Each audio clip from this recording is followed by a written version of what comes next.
today's video guys, samahan niyo ako. Akyat na naman tayo sa taas. Mag-a-adjust tayo ng timer.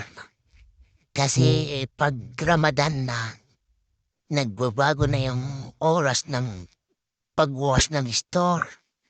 Kaya babaguhin natin yung basta yun na yan. Nang hirap ipaliwanag guys.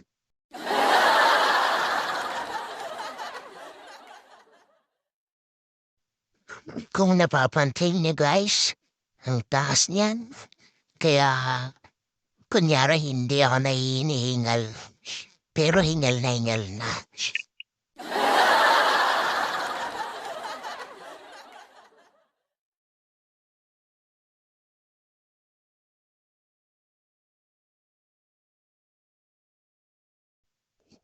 Ayan, hagdan na yan. Nakati natin yan.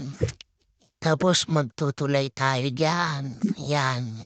Medyo napahinto ako dyan kasi may naririnig akong lagitik sa aircon. Pero hindi naman sa atin yan. Kaya tuloy na tayo. At yan, magtutulay lang tayo dyan. Kasi medyo na-miss natin yung mga ginagawa natin ng kabataan. Yung mga ganyang tutulay-tulay sa mga makikitid na daan.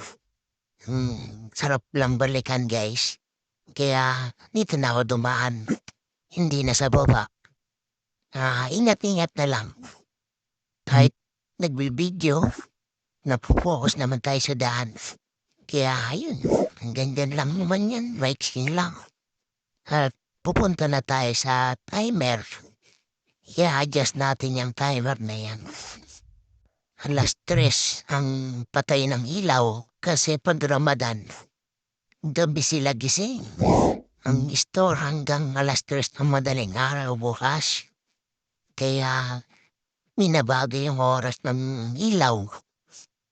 At pagtapos ng Ramadan, ibabalik na naman namin sa normal. At yan, buksan na natin yung pinaka-high-tech na laptop. High-tech yan. Kaya napakagandang box niyan.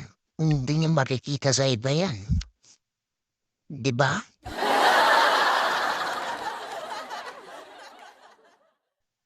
At yun na nga, ina-adjust na natin yung timer.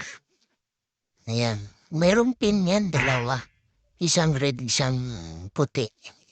Yung puti yung para pag namamatay yung kuryente, yung pula naman pagbukas.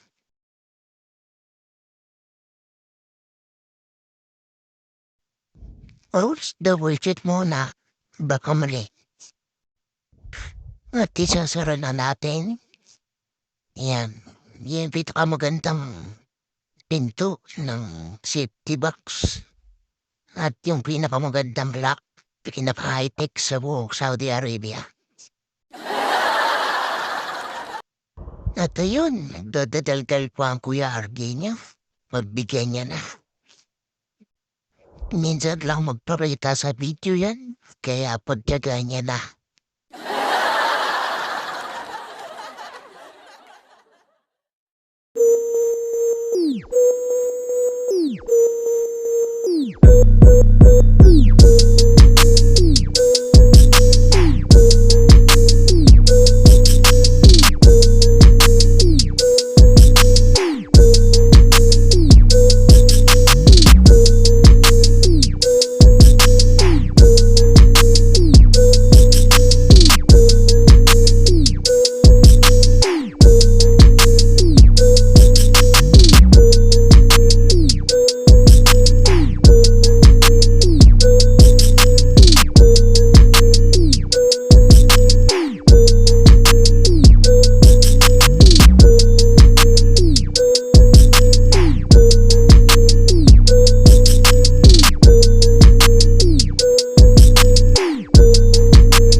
At yun, tapos na nga tayo 'no. Balik na tayo sa sasakyan at, punta naman tayo sa ibang trabaho. Yan, maraming salamat hanggang dito na lang tayo guys. Salamat sa pananood niyo. God bless you. God bless us all.